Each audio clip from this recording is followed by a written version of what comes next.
युद्ध कांड 44वां सर्ग। रात में वानरों और राक्षसों का घोर युद्ध। अंगद के द्वारा इंद्रजीत की पराजय। माया से अदृश्य हुए इंद्रजीत का नागमय बाणों द्वारा श्री राम और लक्ष्मण को बांधना। इस प्रकार उन वानर और राक्षसों में युद्ध चल ही रहा था कि सूर्यदेव अस्त हो गए तथा प्राणों का संहार करने वाली रात्रि का आगमन हुआ। वानरों और राक्षसों में परस्पर वैर बंध गया था। दोनों ही पक्षों के योद्धा बड़े भयंकर थे तथा अपनी अपनी विजय चाहते थे। अतः उस समय उनमें रात्रि युद्ध होने लगा।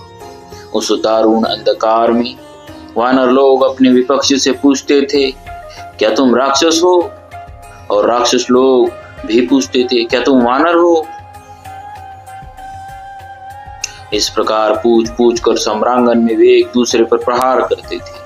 सेना में सब ओर मारो काटो आओ तो क्यों भागे जाते हो, ये भयंकर शब्द सुनाई दे रहे थे। काले काले राक्षस सुवर्णमय कवचों से विभूषित होकर उस अंधकार में ऐसे दिखाई देते थे मानो चमकती हुई औषधियों के वन से युक्त काले पहाड़ हो। उस अंधकार से पार पाना कठिन हो रहा था। उसमें क्रोध से अधीर हुए महान वेगशाली राक्षस वानरों को खाते हुए उन पर सब ओर से टूट पड़े। तब वानरों का को बड़ा भयानक हो उठा।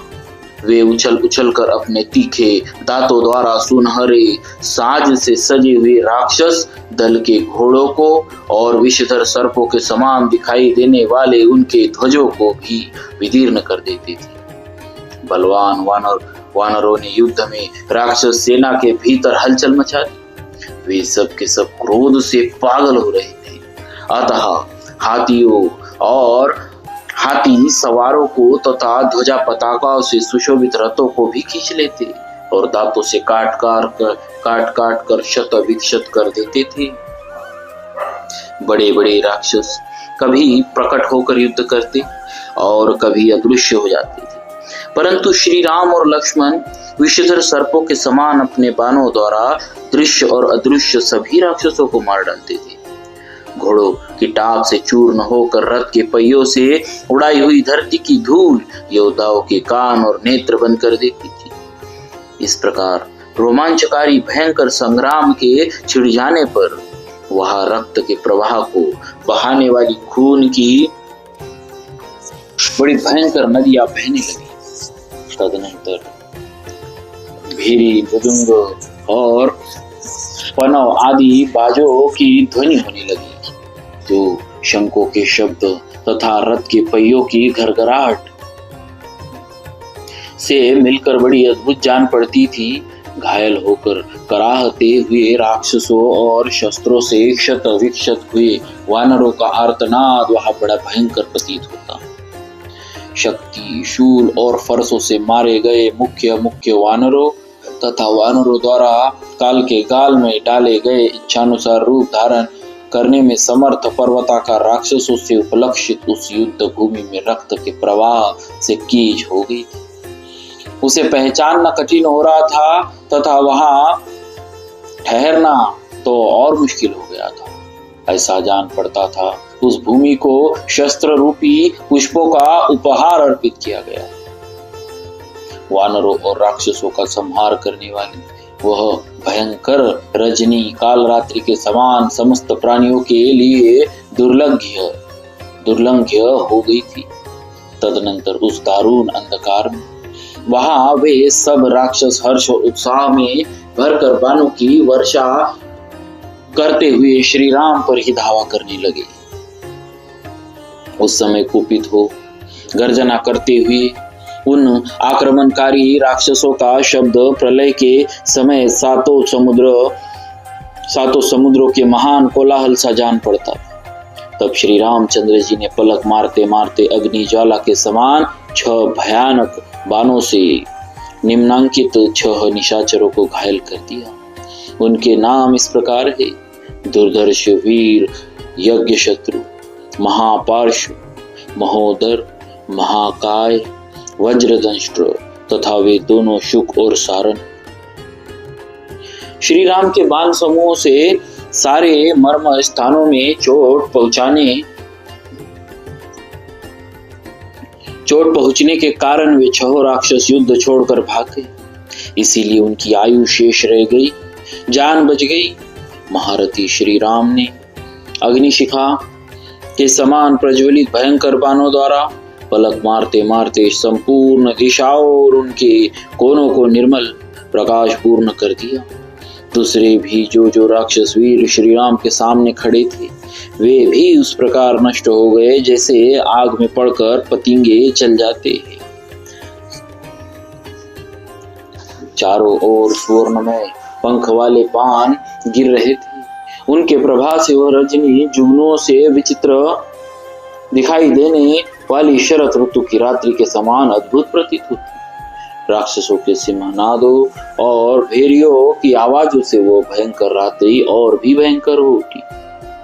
सब ओर फैले हुए उस महान शब्द से प्रतिध्वनित हो कंदराओं से व्याप्त त्रिकुट पर्वत मानो किसी की बात का उत्तर देता सा जान पड़ता था। लंगूर जाति के विशाल कायवान जो अंधकार के समान काले थे, निशाचरों को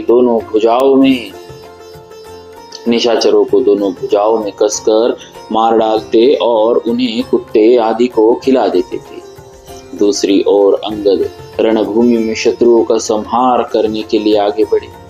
उन्होंने रावण पुत्र इंद्रजीत को घायल कर दिया तथा उसके सारथी और घोड़ों को भी हम लोग पहुंचा दिया था। अंगद के द्वारा घोड़े और सारथी के मारे जाने पर महान कष्ट में पड़ा हुआ इंद्रजीत रथ को छोड़कर वही अंतर्धान हो गए। प्रशंसा के योग्य वाली कुमार अंगद के उस पराक्रम की ऋषियों सहित देवताओं तथा दोनों भाई श्री राम और लक्ष्मण ने भी बुरी बुरी प्रशंसा की। संपूर्ण प्राणी युद्ध में इंद्रजीत के प्रभाव को जानते थे, अतः अंगद के द्वारा उसको पराजित हुआ देख उन महात्मा अंगद पर दृष्टिपात करके सबको बड़ी प्रसन्नता हुई। शत्रु को पराजित हुआ देख सुग्रीव और विभीषण सहित सब वानर बड़े प्रसन्न हुए और अंगद को साधुवाद देने लगे। युद्ध स्थल में भयानक कर्म करने वाले वाली पुत्र अंगद से पराजित होकर इंद्रजीत ने बड़ा भयंकर क्रोध प्रकट किया। रावण कुमार वीर इंद्रजीत ब्रह्मा जी से वर प्राप्त कर चुका था। युद्ध में अधिक कष्ट पाने के कारण वह पापी रावण पुत्र क्रोध से अचेत सा हो रहा था। अतः अंतर्धान विद्या का आश्रय ले अदृश्य हो उसने वज्र के समान तेजस्वी और तीखे बाण बरसाने आरंभ किए।